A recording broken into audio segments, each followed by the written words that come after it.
Jesus Trilogy, Book 2, Then There Were Two, Chapter 27, Part B. That night, despite their exhaustion, they loved and talked, and loved and kissed, and loved and caressed all night. Again, the point of exhaustion came only as dawn began to seep into the moonlit sky. Jen made even more noise this morning, but the happy couple never heard 1 decibel. Mary stirred first. Jesus was still sound asleep and breathing heavily. She kissed him and kissed him again. He continued his regular deep breathing, and she eventually got up, ate, and took out her books. She had a test the next day and would soon have to leave for Capernaum. She could do a little reading and reviewing as she walked, but would get a little head start while her love slowly eased back into the conscious world. At about 3 p.m., Mary said goodbye to everyone, and then she and Jesus walked arm in arm to the road. They kissed long and sweetly. Every time they had to separate, they cried. She loved him so much. She could never get enough of him and his wonderful love, even in an eternity. But she would try. I love you, she said, then added, I think we made a baby this weekend, baby. I hope so, baby. She said, I wonder if you'll still love me when I'm big and fat.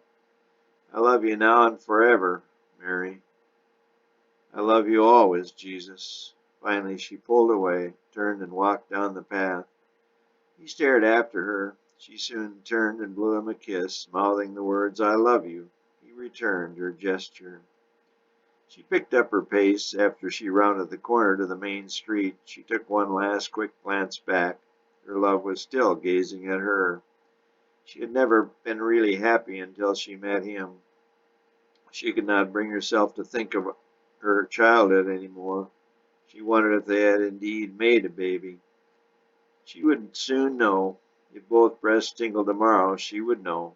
Her pelvic area was still tingling from 2 wonderful nights of love.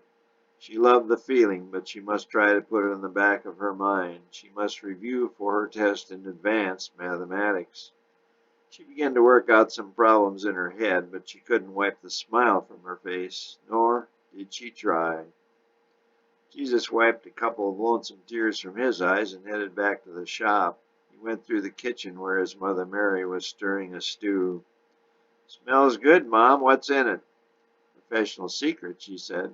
Can I taste it? He put his finger in the large pot. Jesus, she exclaimed, slapping his hand lightly.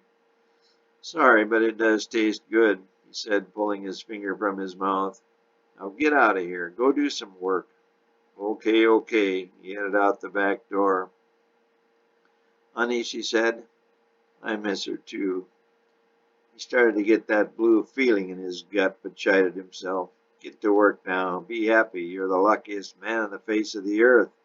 You're loved by the most wonderful woman in the world. The smile came back to his face, and he started to whistle the top 40 tune. One of Judith's compositions, he mused. Burnin' Love.